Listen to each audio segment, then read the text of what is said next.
இந்த பத்திலை கஷாயம் ரொம்ப சூப்பரான ஒரு திரவங்க. இந்த பத்திலை கஷாயத்தில் இருக்க வேண்டிய முக்கியமான இலை என்ன அப்படின்னா, தும்பை இருக்கணுங்க, நொச்சி இருக்கணுங்க. இது ரெண்டு இருந்தால் புழு இருக்காதுங்க. தும்பையும் நொச்சியும் இருந்தால் புழு இருக்காது. எந்த பூச்சியும் வரக்கூடாதுன்னா அடுத்த மற்ற இலைகள் இருக்குது. எதெல்லாம் இருக்குது? முக்கியமாக கொய்யா இலை, நாட்டு சீத்தா, மூணாவது ஊமத்தை. இந்த இலையை இதோட வேறு எந்த வேப்ப இலை, புங்க இலையெல்லாம் சேர்த்துக்கலாம். இது ரொம்ப அடிப்படையாக இருக்க வேண்டிய இலை. இதை எப்படி அரைக்கலாம்? செய்ய நிறைய பேர் சிரமப்படுறாங்க. உங்கள் வீட்டில் ஒரு பானை இருந்தால் ஒரு 3/4 பானை தண்ணியை நிறச்சிட்டு கொதிக்க விடுங்க. ஒரு கைப்பிடி இலையை அள்ளி அதுக்குள்ளே போட்டு அமுக்கி விடுங்க. ஒரு 10 நிமிஷத்தில் பார்த்தீங்கன்னா அப்படியே நொதிச்சு போய் அப்படியே மிதக்கும்.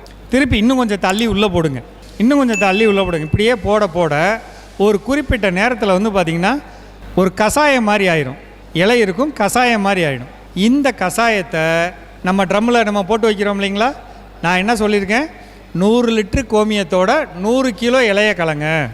100 கிலோ இலைங்கிறது பார்க்க இவ்வளோ பெருசு இருக்கும். இதை தூக்கி அதுக்குள்ளே அமுக்க முடியாது. அப்போ அமுக்கணும்னா என்ன செய்யணும்? கொதிக்க வச்சு அமுக்கிடணும். சீக்கிரம் ரெடி ஆகும். ஒரு சில விவசாயிகள் என்ன பண்ணுறாங்க, இலையை கீழே போட்டு, முக்கியமாக பப்பாளி இலை மாதிரி இலையெல்லாம் கீழே போட்டு குச்சி எடுத்து அடிக்கிறது. அடித்து அந்த நரம்பெல்லாம் பிச்சு விட்றது. பிச்சு விட்டதுக்கப்புறம் தூக்கி உள்ளே அமுக்கிறது. அப்பையும் அமுங்கும். இதெல்லாம் கஷ்டப்பட்டு செஞ்சிட்றீங்களா? எங்கே தப்பு பண்ணுறோம்? மூடி வைக்க மாட்டேங்கிறோம். பத்திலை கஷாயம் எதுக்கு கொடுக்குறோம்? ஒவ்வொரு பயிர்களுக்கும் 5 வகையான பூச்சி இருக்குது. குறைஞ்சபட்சம் 3 வகையான பூச்சி இருக்குது. ஒரு கத்திரிக்காயில் வர்ற பூச்சி தக்காளிக்கு வராது, மிளகாய்க்கு வராது. அந்த பூச்சிக்கு நான் பறந்து போகிறப்ப வர்ற வாடையை வச்சு இதுதான் கத்திரிக்கான்னு தெரியும்.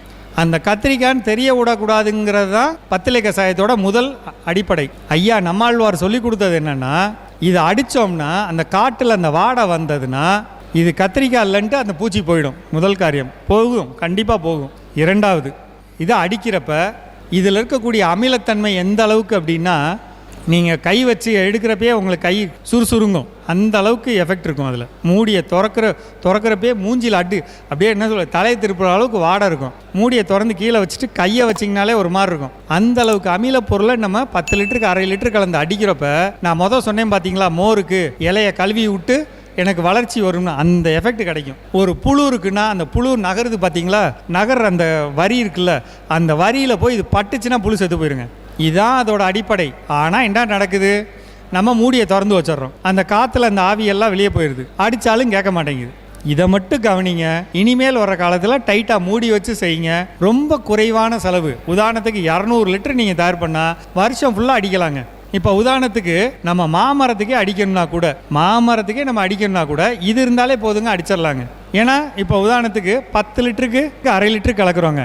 1/2 லிட்டர் கலந்து அடிக்கிறப்ப நமக்கு ஒரு பெரிய அளவு தோட்டத்தை கூட நம்மளால் கவர் பண்ண முடியும். அதை நீங்கள் யோசிச்சு பாருங்கள், செய்யுங்க. சரிங்களா?